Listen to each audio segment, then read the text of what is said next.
Welcome everybody to Haven of Horror. I've got TheDayGhost with me. Hey buddy, it's been a couple weeks since you've been on a review show. We're here to do Austin's pick because I'm an idiot and didn't realize we wouldn't be getting these done until December 1st or 2nd. Austin, with the help of a friend of ours, picked 10 Cloverfield Lane and Overlord. So we're going to start with 10 Cloverfield Lane. This is one I've been meaning to watch for a while. I don't know if you had this, Austin, but when it's first coming out, I was like, oh god, they're making another Cloverfield movie. This was my first viewing.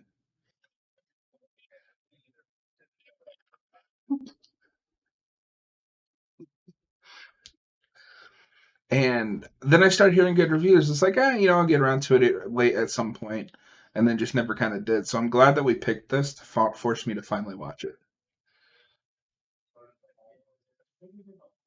Yeah. So Austin, tell us a little bit about 10 Cloverfield Lane.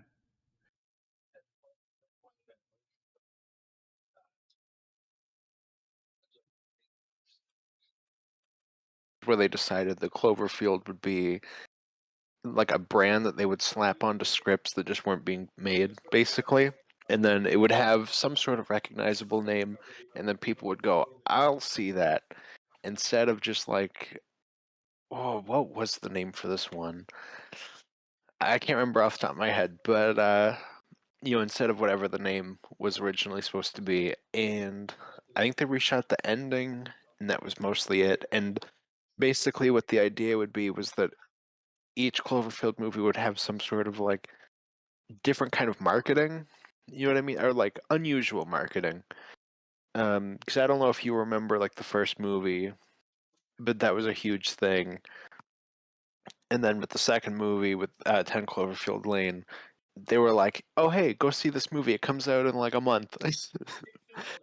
And then obviously the third one, they were like, "Go see this movie. It comes out in like 20 minutes." But 10 Cloverfield Lane stars Mary Elizabeth Winstead, who is kind of driving and then wakes up in the basement of John Goodman, who tells her that there has been. In the basement Yeah, of John Goodman. yes. She wakes up and. Whatever. Um, she wakes up in the basement of John Goodman, and he basically says to her like, "Oh, you can't go outside. Like the world's destroyed. There's nothing left. You can't do it." And she's trying to get out because she doesn't believe him. And he may or may not be right, but he is also a bad person. Yeah, so I remember that because I remember when the second was coming out, nobody was sure if it was a Cloverfield movie or not. Um, because I feel like they were trying to play it coy, like, oh, it's not really like connected to that first film in any way. And then it came out, and people were like, oh, but it kind of is. I was like, what does that mean? The like viral marketing definitely ties it into that first movie. And I think you can easily go into this thinking it's a sequel to the first movie, but then we kind of fucked that up with the third one. So Which I haven't seen yet. Is this whole project dead? Like, I feel like yes, nobody's. because Bad Robot and JJ signed their deal with Warner Brothers. Oh, that's Well, a this is shame. Paramount. That's a shame. Well, hmm we got one good movie out of it at least. I mean, technically, we got just a few of them were like, "This is going to be a Cloverfield movie." Never mind. Okay. Well, like our next movie. Um, And Quiet Place is like that too. That was written as a Cloverfield movie. so I don't know if you realize this, but this is directed by Dan Trachtenberg, who is doing the Who's new doing the new Predator. Predator? Yep. So I'm more excited for that now that I've seen at least one of his movies. This further proves that I love Mary Elizabeth Winstead. She's good in everything, even if the movie sucks. hmm Um, Yeah, for sure. you need to watch Kate on Netflix. She's so good in that movie. But That's anyway, like a newer one, right? yeah. Um, So this was made for like 13 to 15 million. And I like that they use their budget well because it's really just like three people in a bunker or in John Goodman basement, as Austin likes to call it. So Austin, did you see this in theaters or? No, I saw this 2017, maybe? Okay. Maybe 2016. I was definitely a fan of this by the time Paradox was coming out. And then it was I say coming out as if there was a window where we knew that was coming out. Yeah, then they're just like, here it is. Yeah, no, the first preview for it was at the Super Bowl and it was literally like you can stream it after the Super Bowl. Wow. Oh, this was a huge success. I don't know if you've looked at this. So I said, it was made for 13 to 15 million, but it made 110 million back. I didn't realize that, but that makes sense. Because obviously they would attempt to continue this idea. I almost wish you might disagree with me on this, but I almost wish instead of like whatever Paradox is, because I haven't seen that, I kind of wish they just picked up with this and ran with it. Because I feel like this is open enough you could do a sequel to just this movie. Oh, okay, so just straight up do like would you ignore the first film or would you try to tie that into because you that film does technically work with this. You could tie that in if you had to. I don't necessarily need that. Because that was pretty open. Like, that movie, I don't think really left a lot of room for a direct sequel, whereas this, I think, does. But you could tie it in together if you really wanted to. Just more adventures with Mary Elizabeth Winston's character going out on the road during an alien invasion. Mad Max alien invasion. Why not? Well, yeah, because the big thing that kind of ties them there is that um, the alien or the monster in Cloverfield is they're like a bunch of eggs under the sea that were put there by aliens.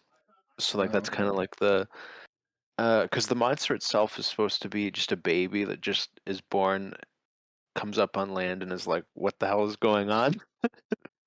I did not know that. I saw that movie once in theaters and it gave me a headache. I mean, that's one of those movies that most of that stuff is viral marketing. Like Mm. most of that angle. Um, I do remember the viral marketing for the original. That was insane. It's like, what the hell is this?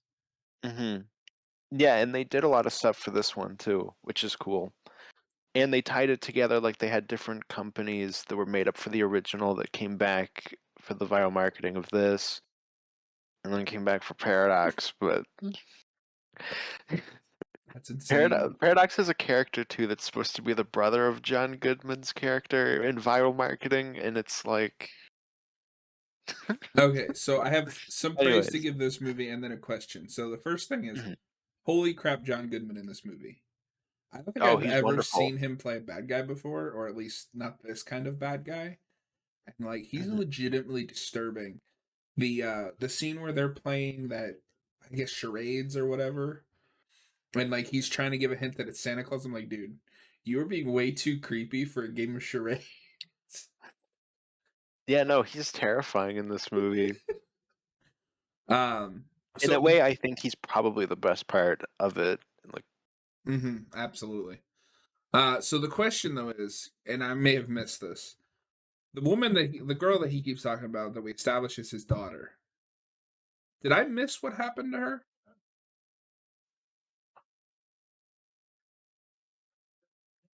I I am on the think Wikipedia page. I guess I could if I just read it. remember correctly with the daughter, I think she was like just taken away by like the mom, isn't it? Isn't that like the thing? Well, he says that, but then there's that subplot which kind of pushes the third, I guess you could say third act of the movie, where Michelle is like, "Oh, I think he did something to her," and that's what pushes them to try to escape, which is what leads to, and I think one of the most effective death scenes in a movie recently, Emmett's death, where he just straight up just shoots him, no warnings, like Mhm. straight up. Um, and then you got the stuff with like the acid. I was gonna say, and then he cracks out the barrels of acid, yeah. It's boiling acid. But I'd like to see more of these kind of movies where, like, because at first, it's very, I don't want to say Hitchcock, but kind of Hitchcock where it's more about just being trapped down there with a madman.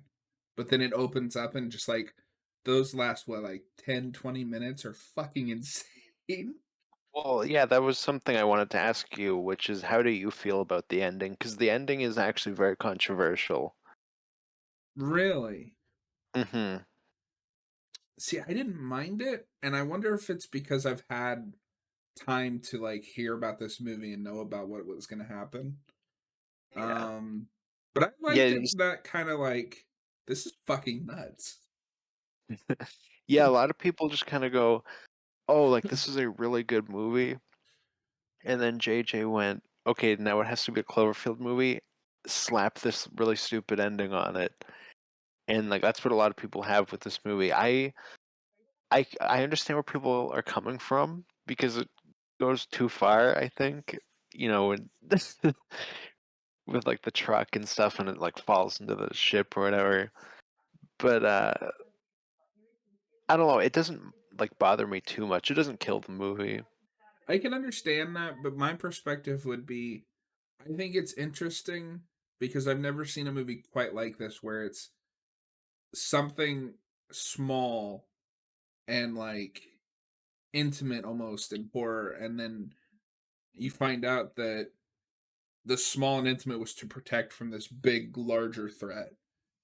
Mhm. Um, and I liked the alien designs. At least it wasn't like Discount Godzilla this time.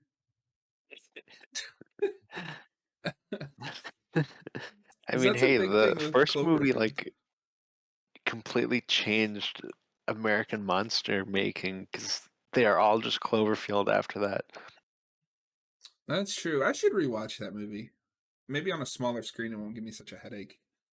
Um, Yeah, maybe. I never had, like, an issue with that, but it's I think mostly that movie towards the overall end. is just okay. It's mostly at the end where like the camera keeps like rolling and shit, and there's all that debris. I was like, oh my god, make it stop. Yeah, that's fair. I know I saw that movie when I was, like, 11, and I was like, "This is cool," after, like, a whole year of, being really into the viral marketing stuff. Bradley Cooper is in this movie. I did not know that. Huh. Well, I guess they got more than two like well-known actors and actresses. Um, yeah. JJ, start producing more stuff like this and less Star Wars. Well, that's the shame, right? Is JJ's a pretty good producer. Like he's produced some movies that I think are really cool. Um, Hell, I'll even go as far as say I think he's a good director. He just gets stuck with shitty script. yeah, I mean, I agree with that. I think even a lot of some of the crappier stuff he's made, it at least looks good. Yeah. It's just he knows how to make a movie look good, which is like something. But yeah, he's definitely produced some movies that are overall really cool like this. Yeah. Um, the other thing I got to give it is it doesn't overstay its welcome. I never felt like, oh, we're still on this or we're still on that. Everything moved at a kind of a brisk pace. Um, Different kind of role than I'm used to seeing Mary Elizabeth Winstead in. Normally, she's more of the like badass, I'm gonna kick your ass kind type. At least in most movies that I've seen her in, and I thought she did a good job at the more traditional damsel in distress, heroine, final girl, Yeah, like the final girl type character for whatever you want sure. to call it. Oh, we got to talk about the woman that shows up like halfway through. Uh, and so for a minute there, I kind of forgot about that this tied into Cloverfield. And then that woman shows up, the one that's like all disfigured once they get in. And it's like, okay, twist is going to be he set all this up to trick her into staying, right? Because there was that woman's appearance was way too convenient.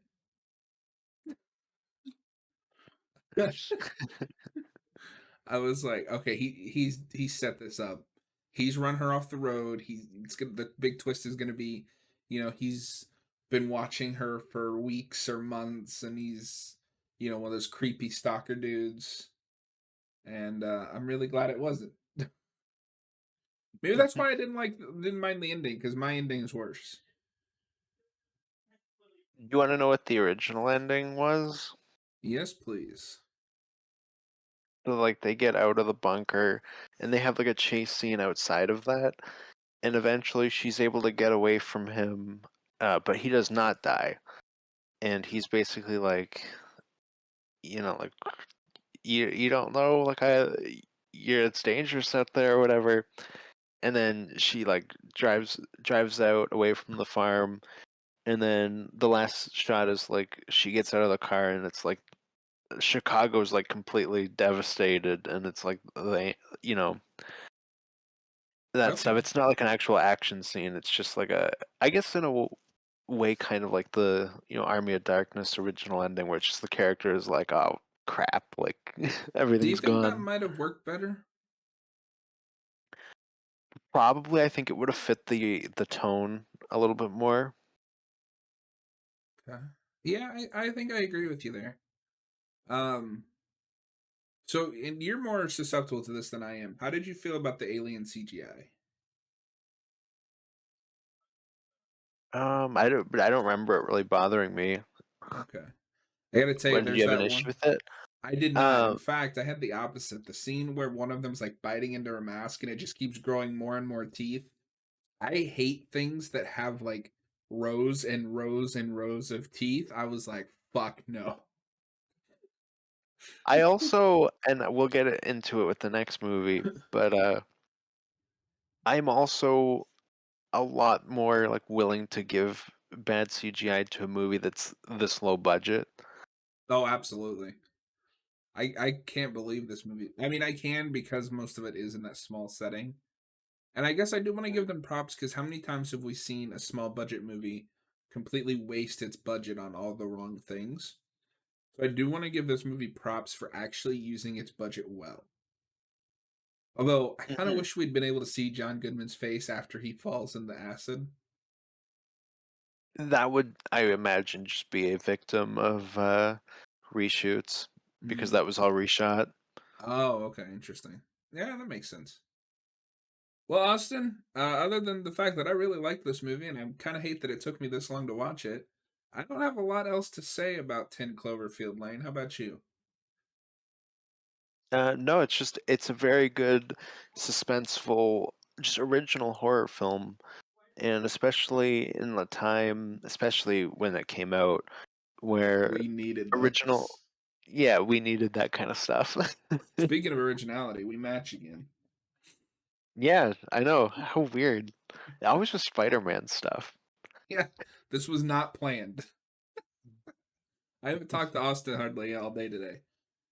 I gave this one a 4. I loved I this. agree. I was gonna give it a 4 too. Well, at least we'll agree on a movie tonight. Oh. um, but yeah, no, 10 Cloverfield Lane is great, and everybody should watch it. You should. And Mary Elizabeth Winstead needs to be in more movies that I actually want to see because she's awesome. But anyway, thank you guys for watching, and we'll have an Overlord review up soon. See Yeah, ya. see ya.